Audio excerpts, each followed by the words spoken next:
Good morning. Welcome to the Daybreak Show. I am the Sultan. We'll get started, but first, Ethiopian coffee made in a French press.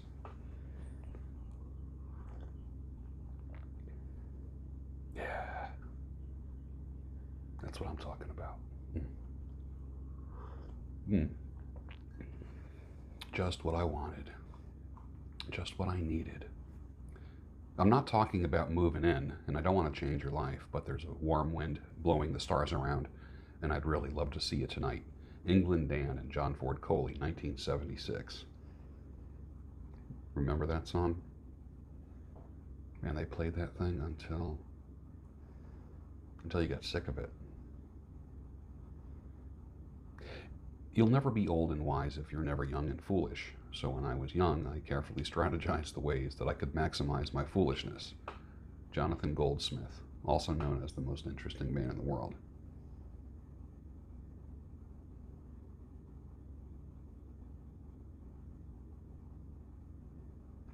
I say that we end all aid going to any country, from the United States to anywhere, any foreign projects or defense of that country. We end it now. Now, any nonsense about not being able to afford you-know-what tests or ventilators or anything like that, it could be because we're sending millions and billions to countries that use us and hate us. End all aid. Charity begins at home. End all aid. I don't want to see another penny go to the Middle East. Done. Done with the Middle East. Fight your own battles. Done. Goodbye. See ya. Hold tight. Wait till the party's over. Hold tight. We're in for nasty weather. There has got to be a way. Burning down the house. Talking Heads, 1983.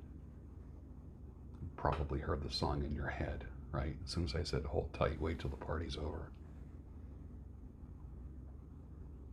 I should put a link for that down below. For you young guys that were not familiar with new wave music at the time, I don't even know why they call it new wave. At the time, it was just played at college, like college radio stations, underground stations. And then it became mainstream like everything else. The only jobs available now are for a crisis actor. Think about that. So is Kim Jong-un of South Korea, is he dead or not? There was one news report that said he's in grave danger, and then there's another one that said he's brain dead, like he's dead. And then that was retracted. See how propaganda works? One media organization reports that he's gone. Another media organization says, well, he's in grave danger. Media, the mainstream media, just another word for yanking your chain constantly. News used to be to inform us. Now it is designed to change us. Don't doubt me on that. You are driving down the street, a house is in flames. There's a child on the top floor in an open window crying and screaming. You run in through the flames, you fly up the stairs, you grab that child, you bring that child down and save its life. That, my friend, is a hero. Don't screw up the meaning of hero. Going to work and doing what you're paid to do is not a hero. Let's get real. More BS from the media. Doctors, nurses, and cops are not heroes. They're getting paid to do what they do. They don't get pats on the back for what they get paid to do. It's work I wouldn't want to do, but they are not heroes. Let's get real. Enough already with the heroes.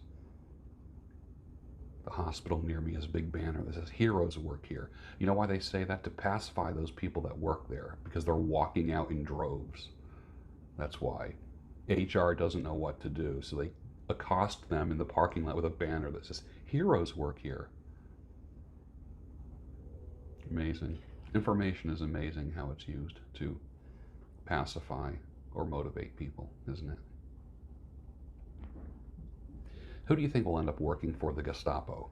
Police, nurses, doctors, teachers. Who else is not allowed to officially question the narrative?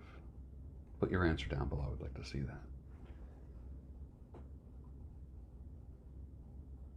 Medicine is getting very political these days now, isn't it? Healthcare workers need to just do their job and shut up. We've never seen a disease get this political since HIV, have we?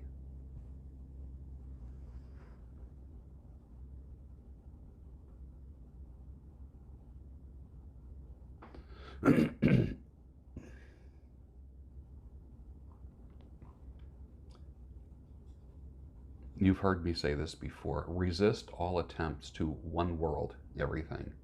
This is not one world. It's an attempt to... You remember the 64 crayons, the big Crayola crayon box? If you left that on top of a radiator or in a windowsill, all the different colors would melt. And there would be this stream where all the colors melt into one, like, weird color. There is an attempt to melt everything and everybody in every country into one color, like a box of crayons left on a sunny, hot windowsill or the radiator. Resist all attempts to be melted into one. That's what the EU has tried to do. It is failing miserably. They're trying to do that in the United States. The whole concept of a one world government, we're all one, we're in this together. No, we're not. There's people who don't even try. Don't get them near me, who does nothing but try and accomplish and move the ball down the field. I'm tired of the dead weight. Call me Darwin, I don't care. Enough already with the one world. Resist all attempts to be one-worlded. I found a hat in my closet that doesn't have a logo on it. I'm wearing the hell out of it. Anything that I have that has a logo on it, I'm putting either to the back of the closet. A lot of things went to the trash. Some people asked about, well, what about band t-shirts? I think that's kind of different. That's different. Wearing a Boston t-shirt, Rolling Stones t-shirt is different than wearing a company even though I know they are a business, they are a company. I think it's different. Do you? I do. I think it's different. Or if you have your own company, if you run a landscaping company, Bob's Landscaping, I think that's cool. So when people started asking questions, I started backing up and kind of dialing down the rhetoric when it comes to wearing clothing with logos. Yeah. And with that, finish your coffee, and I'll see you tomorrow on the Daybreak Show. Your home of calm, sanity, clarity, and reason.